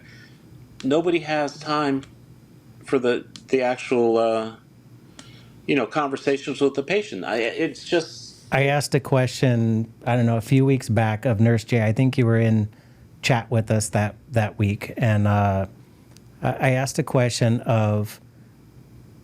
Nurse Jay, by the way, is a peritoneal dialysis nurse and also works in a stroke unit in a hospital. And I asked the question, do you feel that there's enough customization or personalization to the care plans for patients today? And she specifically referenced staff shortages and the limitations on time. And I mean, if you don't have the time to have those conversations, get eye level and talk and listen, probably listen more, how can you personalize? How can you not just personalize, but internalize the things that we're trying to communicate to the people that it matters most to? Like, it doesn't matter how much I know. It matters how much I can transfer over to the patient to apply to their own life for the time that they're not on the device. As long as I know how to put them on safely and effectively, like that's the role during dialysis, right? But what else can I give to them during that time that is going to empower them when they go home? Better understanding of things, more time to actually say it this way, say it that way. You know, can you say it back to me? Those sort of things, right? How did you understand it? You agree with that, Richard? Well, yeah, absolutely. And I even look, I think home dialysis is the way to go. I truly believe in that. But how often do they actually talk to their caretaker? Yep. How often do they actually have all these issues and they never say anything to anybody? And it's just human nature. Like, all right, and I'm going to use Paco as an example. Paco doesn't feel well, but he didn't go to urgent care, so he's letting it go for days and days and days, doesn't talk to anybody. Mm-hmm. All of a sudden it gets to a point where I could have taken care of this 5 days ago, but If it just came out. in center. Yeah. You're not literally in a place that people are going to be around you that you can actually have a conversation. Yeah. You're doing it all by yourself. So, Richard, you know, on the topic of just enhancing that working knowledge, that applied IQ, we mentioned just briefly this NANT, National Association of Nephrology Technicians, going to conferences, finding out what's new.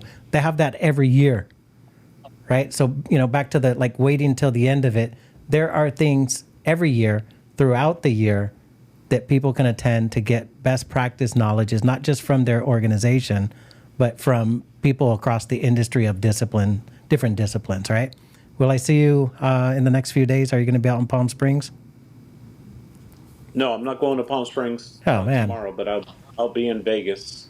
Okay. And I'll be in San Diego. But I always suggest that people reach out to people. And I don't know if we had this conversation when I was on here last, but one of the vendors actually has a dinner for multiple people. And there was, the numbers are going to be a little skewed, but there was 17 professionals around the table at dinner, and the years of service in the industry was over 650 years. Wow. I think we counted, but we don't see the people coming behind us to fill the gap. Like literally it's 40 and 50 years in the industry, and then 10, 12, 15 years. Right. And we really need to reach out. But believe me, whoever's out there, go to the websites of all these meetings. You can get scholarships. You can go there for free. What's the one that's in Palm Springs? They just changed their name, Richard. Is it California Kidney? Yeah, Kidney Care Alliance. Yeah. So that's tomorrow night through Saturday.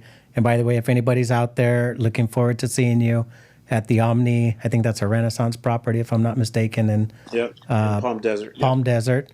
So we'll be there for the next few days. I'll be heading out there tomorrow afternoon. And again, if you're out there, let's touch base, grab a drink, grab a coffee, whatever, chop it up.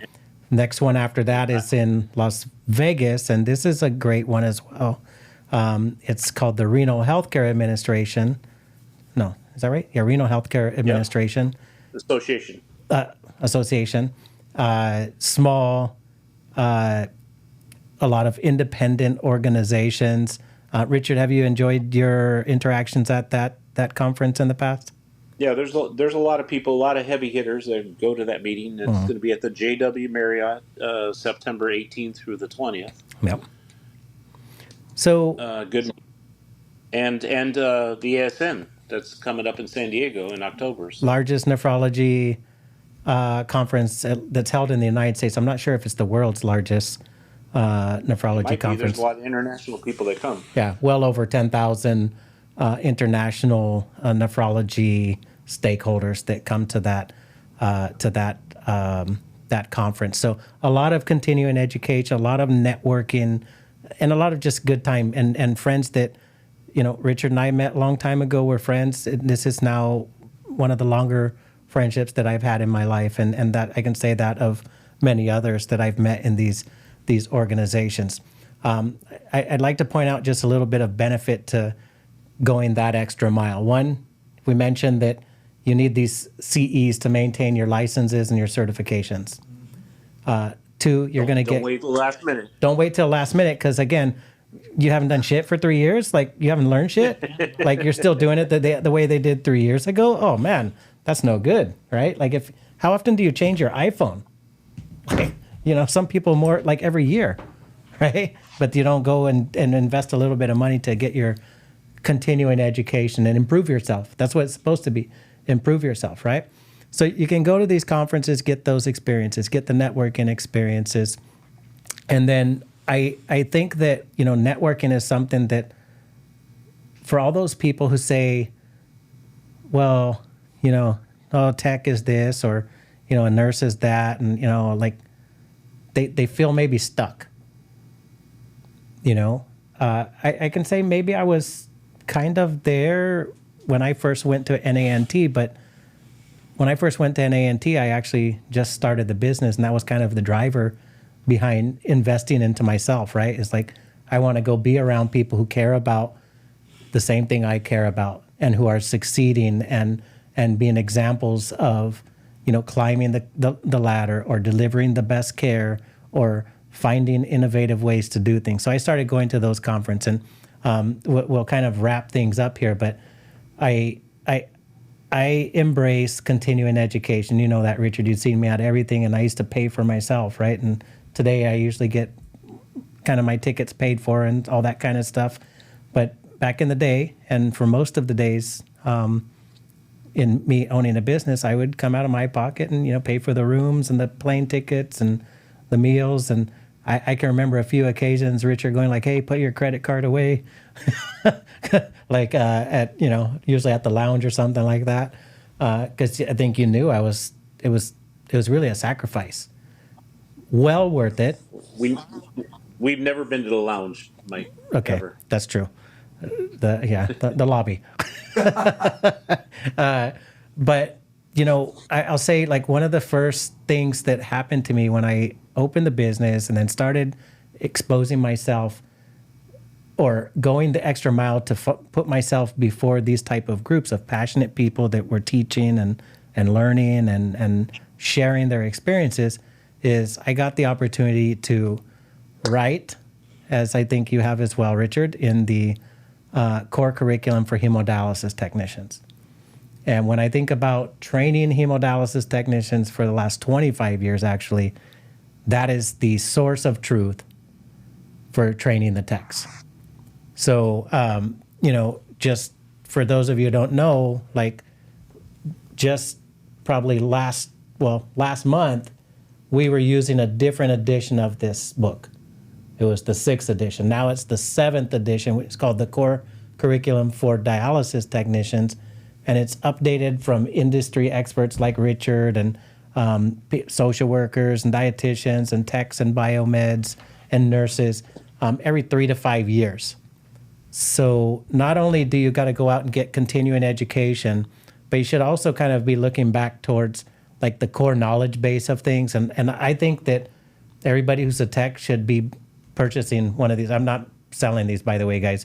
I just think that everybody who's a technician should be purchasing the most current edition of really the industry's standard for training. Are you familiar and have you had experiences in training or your staff training from the core curriculum, Richard?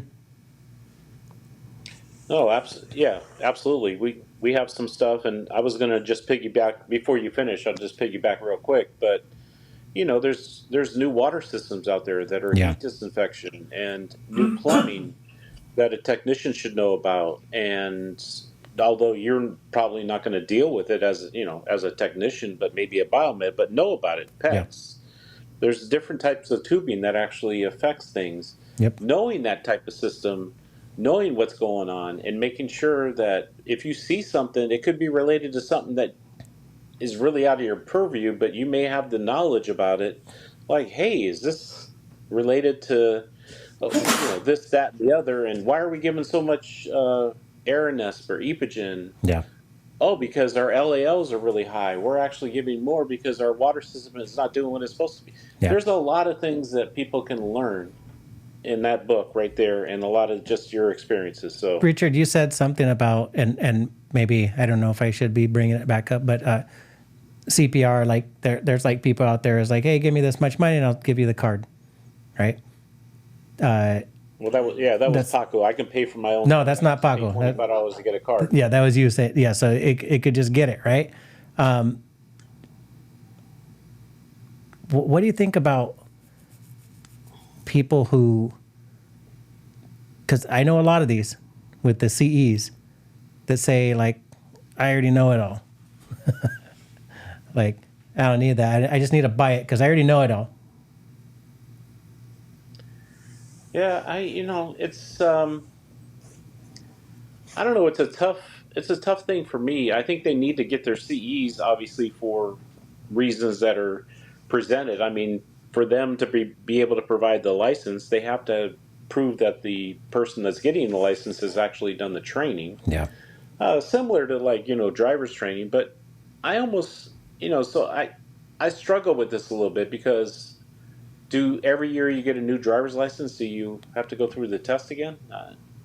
Right. Which is no. Yeah. I don't know if you look at the work history. Do you look that they dropped out of the industry for a while and came back? Mm-hmm. And a lot of it is, I think companies try to take advantage of people trying to get CEs. Just charging them a bunch of money to get some, and the content is not. And me and you have had conversations about this. Sometimes it's just like, really? Yeah, it's not. It's just you're getting slides 2 or and 3 credit unions for some bullshit that didn't add any value. It doesn't even matter. It's not anything new. It's so I struggle with the whole thing. I agree that they need to keep their education units up, absolutely, but I think the content needs to be better, and I think it should be restricted to certain providers that actually provide good content. That let me shift the question then, because I want to just. Is there anybody who knows it all, Richard? Come on, man. You've been here how many years now? Oh, no. I always tell people the day I stop learning is the day I'm dead, because I learn something every day. I feel like I get stupider every day, to tell you the truth. Like the longer I'm in this, like I find out stuff that I'm like, oh shit, how could I have not known that? You just mentioned about materials, right? I never knew that some of the tubings, the materials of the tubing, were actually leaching into patients' blood and causing complications that, like, never knew that. Yep. Never knew it. I think you just brought that up to me recently. It's used in tubing to actually make it flexible. Yep. And it's used both in the machines and in the bloodlines, IV tubing. Yep. IV bags. It's a huge issue. So a lot of things you'll see now, it says non-DEHP. Yeah. And you're going to say, what the hell is that? But again, if you don't even look at it, who cares? You're going to be like, I don't. But you have to want to learn. You have to what does this mean? Why is this label here? What does this mean? And there's all these new drugs. There's all these new things that are coming out. Flu vaccines, COVID vaccines. Just research it. Learn about it. Yep. Never stop learning. Yeah, I always say if it's important to the patient, it should be important to us. Vaccines can actually affect our patients. We don't know what the effects are of the vaccines. Yeah, in terms of what our patients are going through. We don't know what the flu vaccine for this, this is the flu vaccine for 24, 25. You're okay, what does that mean? Learn about it. Do some research. Don't be just like this, I'm going to get here and collect a paycheck kind of person. Yeah. And Richard, this has been a great conversation. I mean, to wrap up, we've discussed the importance of a strong work ethic tonight. I think over and over we hear that is really a characteristic that holds highest value in somebody that provides service like healthcare. Having a work ethic, to be on time every time, to give more than what's in the description within job scope, though. To go the extra miles, like I said, is something that we really need. The role of applied IQ and having a knowledge base. There are technical and clinical and terminologies and things like this that are used in healthcare. To apply them, so first of all, you have to know them. And then once you know them, an absolute truth is that things will change.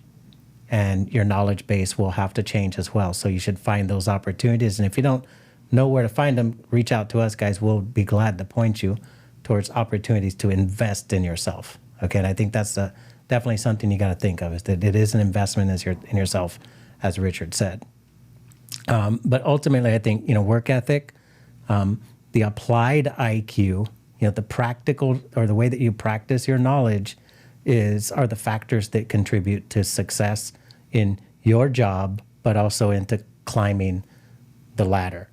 For me, guys, I think the foundation of having the solid work knowledge, or the working knowledge, and then the work ethic, that's just the foundation. But you need to build on it through continuing education. You need to build on it through exposure to people that see things different than you, or that have went up a mountain before you have, so they can show you the way to get to the top. Richard, I'd ask, are there any final thoughts on your side? And then I'll leave us with just a quick quote about success, and invite everybody to the anniversary. Just a quick three, quick thing for Paco. Does Musing with Morales travel? You come to Vegas, we can do an on-site in Vegas at the JW Marriott. Yeah. Paco's ready to go already. He's like, there we go. He was asking me, we're in Vegas. Paco, anytime you want to come in. All of Richard's cups will look like this. Clear. Exactly. Yeah, I was actually, we'll definitely chop that up, Paco, as well. Sorry, I didn't want to divert from. But I'm sure Paco wants to put $20 down on a slot machine somewhere. Are you a gambler, Paco? No, me neither. Richard teaches everybody how to gamble, though. But I just want to share one last quote with you all, and I was trying to think, like, should I give a musing, straight from Morales, or do I need to recreate the will? And I know it's cliche, but Winston Churchill, right? Success is not final. Failure is not fatal. It's the courage to continue that counts. I can say that that's true of my career. Success. Journey. Man, you can look at it and then you can go all the way on the other side and feel like you've failed. But did you die? No, I didn't die, man. I'm still here, and I'm stronger for it. And I'm able to actually share those experiences with people, and I hope that they would benefit from those experiences and be able to maybe make a choice that they wouldn't have to one day say, I should have done it this way, or I should have listened, or whatever should have comes to their heart. Guys, thank you all for joining us. Again, we are definitely looking for collaborators that would like to find, maybe sponsor things for our silent auction or our raffles, or that would like to even find sponsorship opportunities here at Musings, where we can, in one way or another, help to share your messages, share your successes, share the things that are important with you. So I look forward to seeing you all next week. And then again, some of you will be seeing some personal invitations from us very soon. It looks like Richard has agreed to come on over and show his face and tell us an interesting story about pounding on a door that was, I don't know if it was locked or if it was before or after. Maybe after I knocked, it was locked up. I won't even go into it right now. All right. So again, I want to thank everybody who joined us tonight. put what you know to practice, guys. Work hard, work with your heart, and do more than what is expected of you. And I know that the good things are in your future as far as your career path. And for those of you who are delivering care, do more than what's expected of you. And I think that the patients that you're taking care of now, or that you can foresee taking care of in your future, would really appreciate that you're going the extra mile, that you're investing in yourself, and that you're not turning off at whatever time you clock out. So for Paco and Richard for joining us tonight, I want to sign out from Musings with Morales. See you next Wednesday. This episode has been brought to you by Dialysis Education Services.